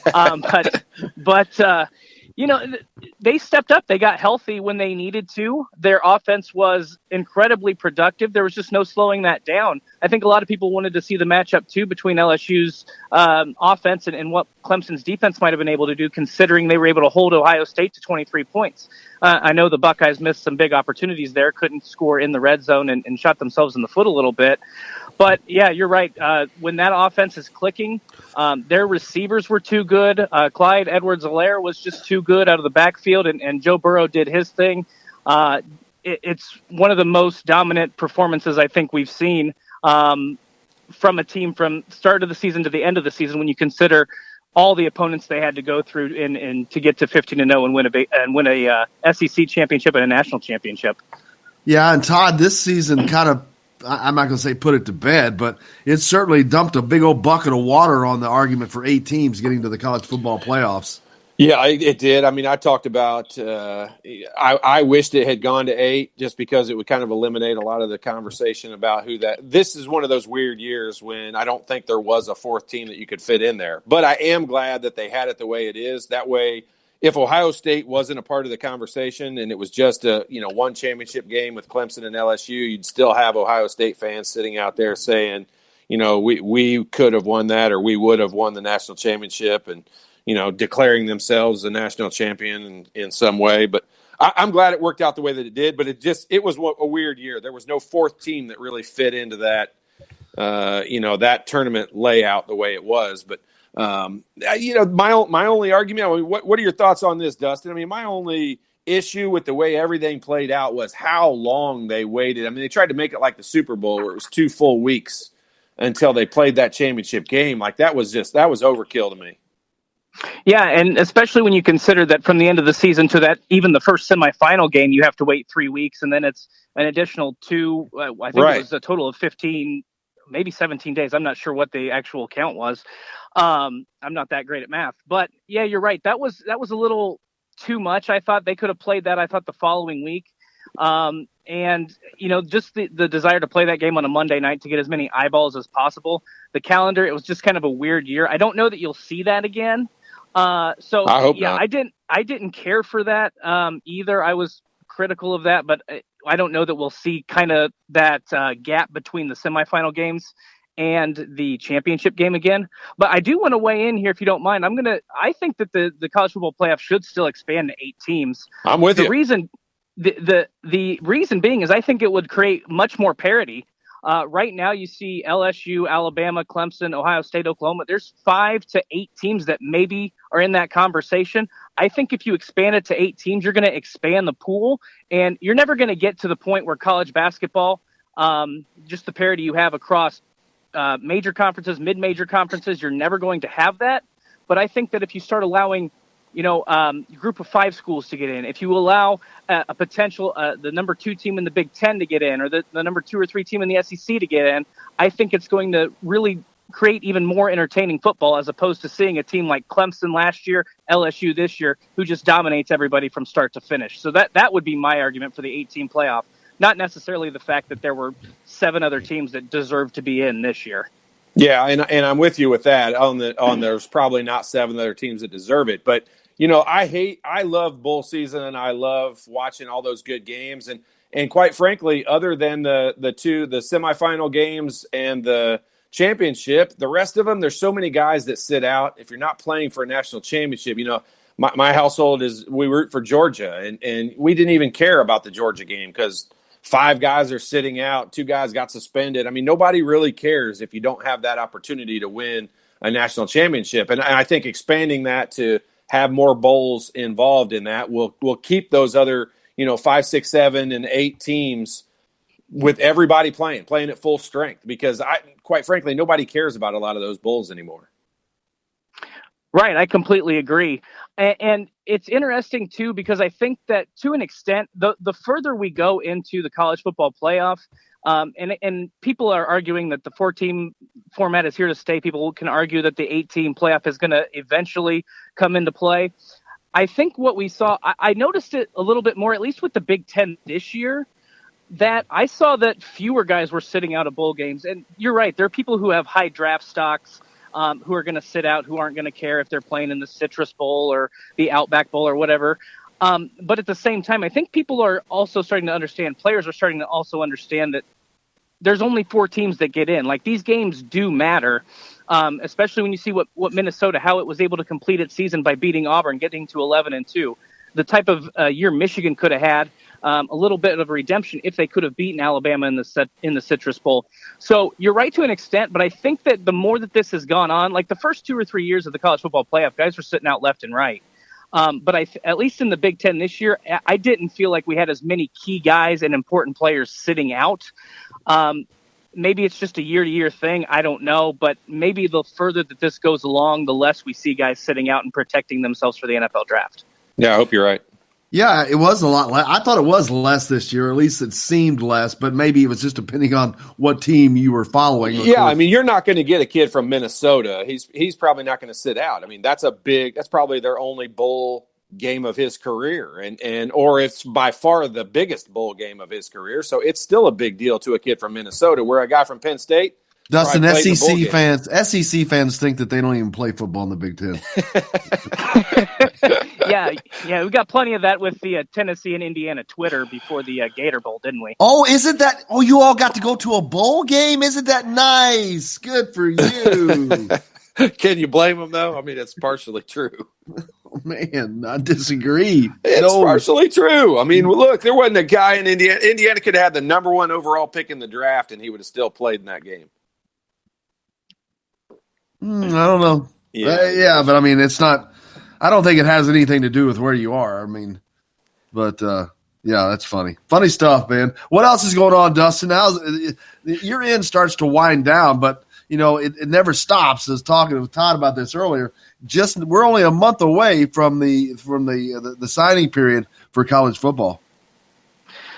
Yeah, and this is kind of the I guess I think I talked about this a little bit the last time too. It's kind of like the NFL free agency. This is kind of the free agency season. This is when you see coaches kind of make their final moves. A lot of staff changes this time of year. You see potentially schools going after that last recruit in the 2020 class, and they start to build for the 2021 class. Obviously, you have guys declaring for the NFL or for the transfer portal. So there's a lot of interesting stuff going on this time of year. I know it's not the it's not in season and it's not the height of college football, but there's still plenty of stuff to be covered. And of course, you got to get your way too early predictions out. You're a little behind the 8 ball if you don't do that. So I got that out the other day, but always plenty to talk about when it comes to college football. And like you said, it never stops, because after that signing period for the 2020 class rounds out, then we are pretty much ready for spring football, and teams are back on the field in the workout room and preparing for the next season. Yeah, well, since you're talking about too early, might as well talk about Indiana for next season. I don't think that it looks too bad for Indiana next year. Yeah, I think it's interesting the way the schedule plays out. The benefit I think you get, and I wrote that I think Indiana has a chance to maybe knock off what I would consider a helmet school, a Penn State, a Michigan, Ohio State, or Wisconsin. The nice thing is you play Wisconsin that first week, and Wisconsin loses a ton of offensive production. We may see a switch at quarterback for Wisconsin. We don't know. The defense lost some of its key guys. So when you look at what Indiana returns, a lot more experience in Indiana than you would see in Wisconsin. Obviously, Wisconsin probably still going to be Wisconsin and be a really good team on both sides of the ball. They'll be able to run the football well. They'll defend well. But when you look at Indiana, there's a potential you could start 5-1, 6-0, have a similar start as to what you did this year. And then that back half of that schedule is just loaded. So you almost have to get to 5 wins, I think, to guarantee yourself a spot, because you're probably going to be able to beat Illinois or Purdue there at the end of the season and get to 6 or 7 wins. But again, if you get to knock off one of those helmet schools, we're talking about back-to-back, potentially 8-win seasons for Indiana. And, we talked about this as a program that built a lot of momentum this season. Michael Penix has 50-1 odds. He's to win the Heisman Trophy. He's a guy who's getting some recognition. That's the same odds as Journey Brown, running back at Penn State, Sean Clifford, the quarterback at Penn State. So this is a team that's got a little momentum. They've got some really good recruiting classes. This one isn't the best. But it's going to be really interesting to see what Indiana can do next season. And especially they'll be able to get a little momentum, I think, at the beginning of the year, much like they did this year when they got to that 7-2 start. Yeah, they're certainly going to have a great opportunity next year. Going to have a lot of changes, or some changes, of course, with Nick Sheridan being the new offensive coordinator. And Indiana will have the youngest power trio of coaches in Power 5 football, with their head coach and both offensive coordinators. But they have a lot of talent coming back, and I think it's situated where they could be just as good, if not better, next season. Of course, you've got to go to Ohio State, got to go to Michigan, but they're going to have their chances. Yeah, and the positive note of that is, we talked about this year, if Indiana plays Michigan State at home, do they win that game? So they get Michigan State at home, they get Purdue at home, and they get Penn State at home. So you do have the potential to knock off one of those big-time teams. I know Michigan State's kind of fallen from grace quite a bit since they were a powerhouse in the Big Ten. But you get a chance to knock off a big-time school and get another signature win. Maybe you would have liked to see Indiana win that bowl game, get a big signature win under Tom Allen. That's the one thing they've kind of lacked, and so that would probably be the next step for this program. I think that there is also the potential that Indiana could be a better football team, but not get to 8 wins, just again because of how that schedule plays out. You do have to play Wisconsin, and like you said, you do have to go to Ohio State and Michigan, and obviously Penn State's going to be really good. But I think what is the standard now moving forward is Indiana has to get to a bowl game and show that it can sustain success.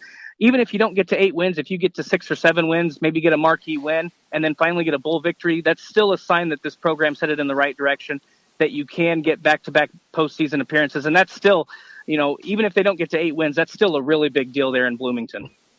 We will certainly find out. I cannot thank you enough, Dustin, for joining us. We appreciate you, man. Thanks, Jim. Thanks, Todd. You guys have a great weekend. See you, buddy.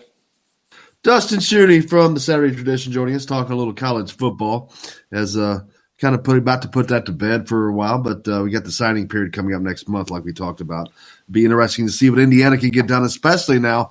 And we didn't get a chance to talk to Dustin about the hiring of Kevin Wright. That's going to be a major, major benefit for the Hoosiers, I think. We got plenty more coming up before we wrap up the show from the Golf Club at Eagle Point Studios, Indiana Sports Beat, with Coy O'Leary back with more right after this.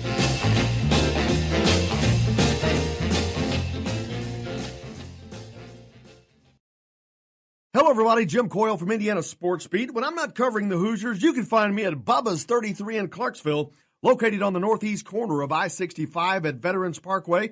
Bubba's 33 has hand-tossed pizzas, bold burgers, and ice-cold beer from a select list of local craft brewers. An incredible food selection, all made fresh daily. Whether you're meeting the team for that post-win meal in the family dining area or meeting friends for happy hour to watch the game on one of Bubba's 50 TVs. Bubba's 33 in Clarksville. Pizza, burgers, beer. We all want a winning smile for those championship photos, and that's exactly what you will get at Reynolds Family Dentistry in Sellersburg. Reynolds Family Dentistry has been serving the dental needs of Hoosier families for over 30 years. Let Doctors Roger and Jay Reynolds take care of your family. Just off of I-65 at 809 South Indiana Avenue in Sellersburg. Call 812-246-3368. That's Reynolds Family Dentistry, 812-246-3368. I'm Rain Shaddy, and I'm a Hoosier. As a toddler, you could always find me running around in a cream and crimson onesie and a red IU hat reminiscent of those worn during the world-famous William Tell timeout, shouting, "Go Hoosiers!" Like many other alum, I chose to make Bloomington my home. As a civic and alumni leader, I have become very knowledgeable about our community and would love to share my insights with you as your realtor. Find me on Facebook or call or text me, Ryan Shaddy, with FC Tucker Bloomington Realtors at 765-623-9093. Now that warm weather has arrived, it's time to hit the links, and there's no better place than the golf club at Eagle Point in Bloomington. Voted best golf course by the readers of the Bloomington Herald-Times, the golf club at Eagle Point is under new ownership, has new fairways and bunkers, and it's open to the public. When the round's over, there's cold beer and a full menu at the Eagle Point Pub and Bistro. Call 812-824-1100 to make a tee time. That's 812-824-1100. The golf club at Eagle Point in Bloomington. This is AJ Moye. This is Dan Dockett. Hey, this is Michael Lord, former Indiana basketball player. This is Indiana football coach Tom Allen. This is Jim Coyle with Indiana Sports Beat. You can always like and follow us on Facebook. Always follow the show rebroadcast on iTunes, Google Play, iHeartRadio, Spotify. TheDailyHoosier.com is a great place to sign up for each and every day. Or, of course, on 97.7 The Ref in Evansville. Bad theater seats, cheap Halloween masks, my apartment, all things with obstructed views. Add to these large trucks and buses. 18-wheelers and large buses have big blind spots, and like my apartment, they don't always have the best view. Bus and truck drivers deal with blind spots around the entire vehicle. Always take care not to ride alongside or too close behind them. Our roads, our safety. Learn more at sharetheroadsafely.gov. This is former Indiana basketball player Brian Evans, and you're listening to Indiana Sports Beat with Jim Coyle.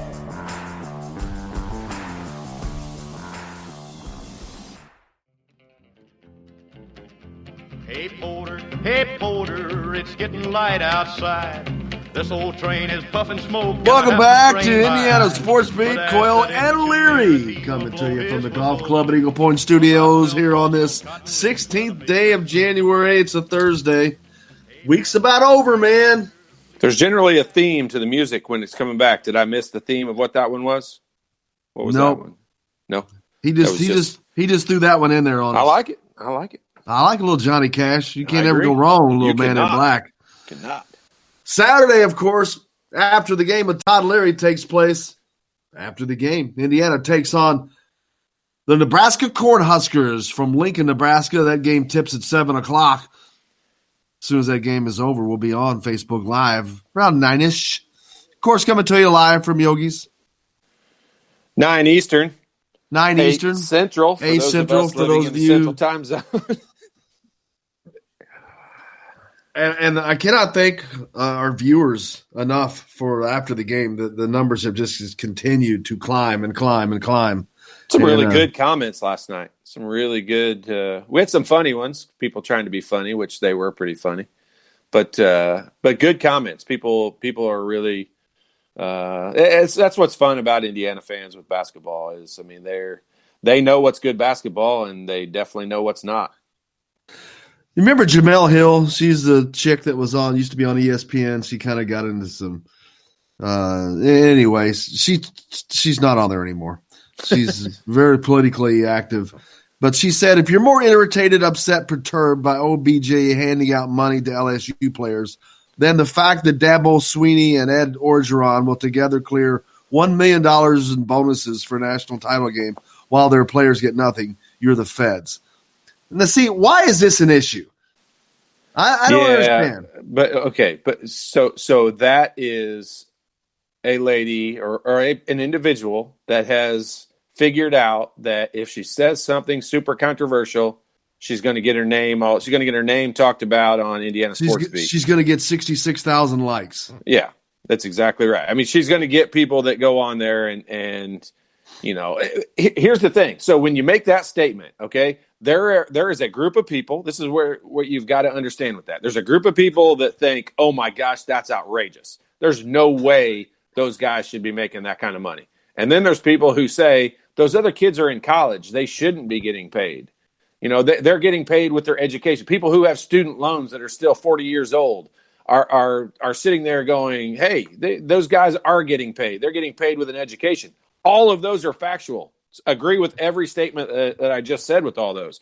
But you're going to get both sides of that. And that's a lady who is chosen, I shouldn't keep saying lady. That's an individual who has chosen to go out and try to make a really controversial statement and just get a whole bunch of people to talk about it.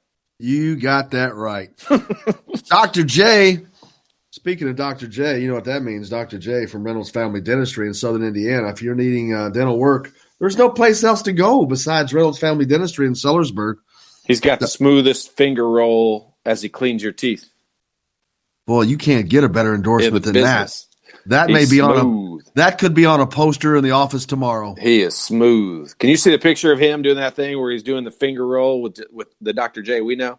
Yeah. That'd be bad. That's just a picture I needed in my head for the rest of the day. You're welcome. Penix, Dr. J says Penix is going to have to show he can play a full season uninjured before buying Heisman Trophy stuff. I totally agree. I was shocked to hear him say that statement that he just threw out there, that Michael Penix is 50-1. I would like to be the person that could take all those bets. I would take those bets. Indiana is 300-1 to win the national championship. That is. Please tell me, is there a team higher than that? Oh, yeah. Sure. What? No, like how higher? No, like I meant odds. Like is there worse. 1,000-1? There's got to be some 1,000-1s. Indiana's higher than Florida State. Wow, how many times has that ever happened?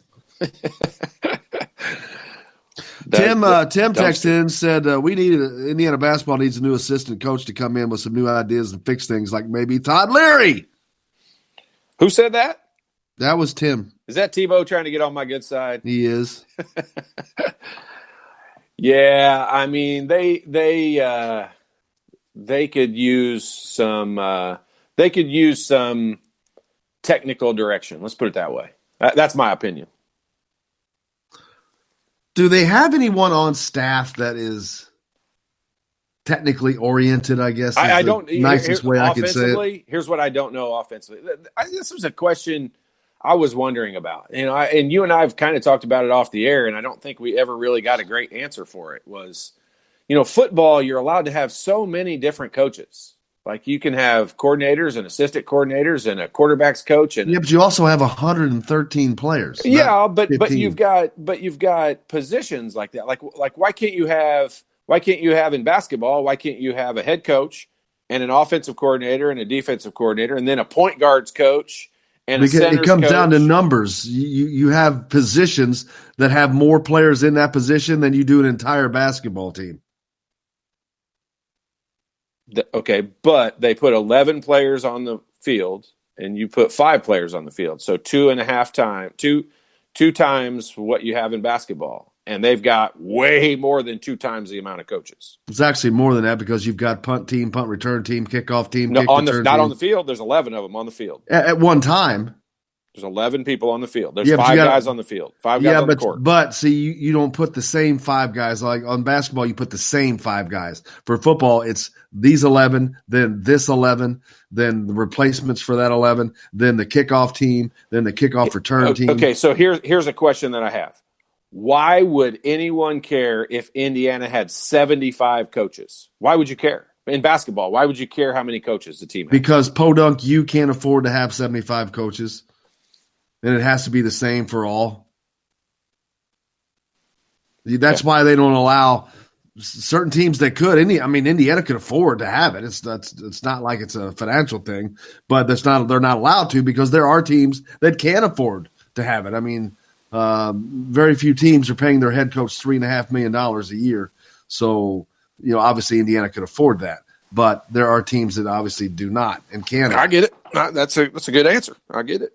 So unfortunately, it's like baseball. The third coach in baseball that they're trying to get, the third paid assistant, third. They can't even get a third paid position in baseball.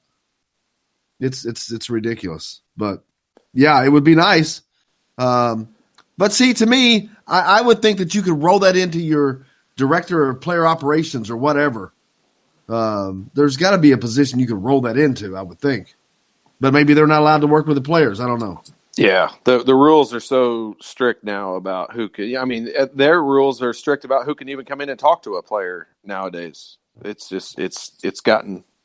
They're strict on a lot of things, and then a guy can walk down the sideline and just hand out cash. When you were in school, how did Bob Knight do practice? Tim wants to know, did he have assistants work separately with the guards, the forwards, the centers? Yes. And it wasn't always the same person. So, I mean, guard-wise, I worked a lot with Coach Dockich and Coach Felling. Coach on the individual parts of practice, before we went to like 3-on-3 and 4-on-4 and 5-on-5, when we were doing more of the individual things, that's when you worked with the assistant coaches a lot more. And Coach Dockich was a lot with the guards. Coach Dockich I know a lot of Indiana fans give him grief now for not being an Indiana supporter. But boy, he was a great coach for us when we were there. I mean, he was really, really good for us. In what way? Players. He was good at understanding. He wasn't the most athletic guy in the world. I mean, I grew up an Indiana fan, so I watched him play, and he just figured out a way to play. And there are a lot of guys who are really, really good at basketball. Very, very talented, but the best way that I can just say it is they really don't know how to play. They're just physically talented. Then there's a lot of guys who are not that physically talented, but they just understand how to play and they get it. And then when you get the rare combination of putting both of those together, like a Larry Bird and a Michael Jordan and a Magic Johnson, and I'm naming the greats of it, but I mean there are much lesser known people that are still really good at doing a lot of that stuff. And when you learn how to play, Coach Dockich learned how to play, and he was good at teaching us the little details of how to play and what to do, to make up for the fact that I couldn't jump or I wasn't fast or whatever. I wasn't 6'8". I mean, he was good at helping us with the little details of that stuff. And, it's very hard to explain. He was good at teaching us. All the coaches were, though, but Coach Dockich, from a guard standpoint, was good at teaching us how to play. Very interesting. I think people will find that very interesting to hear. Yeah. I mean, the assistant coaches were a much bigger part of Coach Knight's system than I would say they are in today's world. Like, I've been to Kelvin Sampson's practices, and I've been to Tom Crean's practices, and I've been to Archie Miller's practices, and the head coach just pretty much runs the whole show. I mean, they run the whole deal. And that wasn't always the case. With Coach Knight, I mean, we would go through practice, and heck, he might not even talk until the last, 20 or 30 minutes of practice. Is that because he had faith in what he was teaching to them?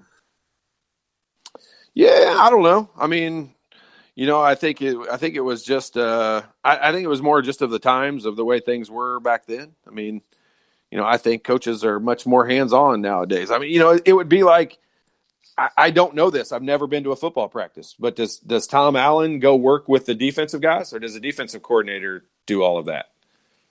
I mean, I don't know the answer to that. I mean, I don't know. I know what we would like for it to be. So, I mean, when you look at that, I don't really know. I mean, Archie Miller is in control of everything that's going on out there, and I'm not saying that positively or negatively. I'm saying like that seems to be the way that it is now. Coaches, coaches are more involved in the recruiting. Assistant coaches, that is, they're more involved in the recruiting. They're involved in the scouting and putting stuff together of how you're going to defend the team you're getting ready to play and all of that. So, I mean, everybody has a role and jobs that they're supposed to be doing. And yeah, I don't know. I don't know on this staff who I would say that, who would be the shooting coach, who's in charge of improving their shots. I don't know who that is. Well, just a little bit of information. Indiana's season 3-point field goal percentage has now dipped to 29.6%. I'm surprised it's that high, to be honest with you. That's it was actually 29.7 after the game last night, but that's bad. It's not good. I mean, you're going to struggle. You're going to struggle to win games even at home. If they're not, I mean, we've been saying this all day, but if they're not able to make those shots, they're going to struggle to win a lot of games. It would be the worst in program history, followed by last season's worst in program history. I mean, that can't be a great legacy for Archie Miller to be hanging around. I did not know those were numbers. Is that true? Yes, last year was true. the worst. Absolutely. The overall field goal percentage or 3-point? 3-point. Last season was the worst ever. And this season is worse yet. Yeah, moving the line back is going to make this year worse. I don't disagree. Right. That's going to make the number more difficult. I get that, but that's not an excuse. I mean, they moved it back for everybody. So. Yep. They sure did. What was last year's number? Do you know? You know what? I have to dig that up. Yeah, we'll find. We'll talk about that tomorrow. We'll dig through all that. But yeah, we got more to come tomorrow. We appreciate everybody. It's the last day of the week. Bring your comments, questions. Hit us up. 812-269-6367. Comments and questions, of course, coming tomorrow as Indiana prepares to take on Nebraska on Saturday. The women's team tonight at Assembly Hall. They're taking on Northwestern. That's at 7 o'clock. If you're in the Bloomington area, go out and check out the Indiana women's team, currently 14-3 and having one hell of a season. We're looking at a potential Big Ten championship season for that team. So looking forward to that. Looking forward to tomorrow. See if we can scare up guest-wise. Maybe you never know. We always have some surprises on Fridays. We generally do. We generally do. Always, man. Anything else? Last words? Nope. Hopefully, try to put something together. I'll have a breakdown of Nebraska tomorrow. Even though we've already played them, they're a little bit different team than they were a month ago. Well, they're playing better than they did a month ago. They are, no doubt about it. No doubt. And that's Indiana is not playing better than they were a month ago. That's a scary thing. That's what I think a lot of people bothers them is they're not seeing. I don't know that I agree with that statement. They have played better, but they're not overall. I mean, they have had games where they have played better, but they always seem to go back. Yeah, I mean, there are aspects of the game that I've seen dramatic improvement in. I'm telling you, shooting the ball is it's always going to make you look like you've heard this say forever that when the ball goes in the basket, it makes up for a lot of other things. Makes you look like a genius. For the turnovers last night that happened in that game, you forget about a lot of those if you've got some shots going down. Yeah, Tim says you're going to have a breakdown, all right. Many more ways than one. He also said Leland Galloway will change the 3-point line percentage. Yeah, you have to remember, they're shooting in high school. And the high school 3-point line is 19.9. Yeah, but they're shooters. There's a difference. They're being recruited as shooters. They're being recruited as shooters. I understand. Name a guy on this team that was recruited as a shooter other than Devontae. I get that. I'm just saying it's 2 feet difference in the 3-point lines. It's a big – I understand. But they're being – when you're a shooter, you're a shooter. I don't care what level it's at. More to come tomorrow. Indiana Sports Beat with Coy O'Leary returns from the Golf Club at Eagle Point Studios. Until then, for Jake, for Todd Leary, I'm Jim Coyle. I will see you on the radio.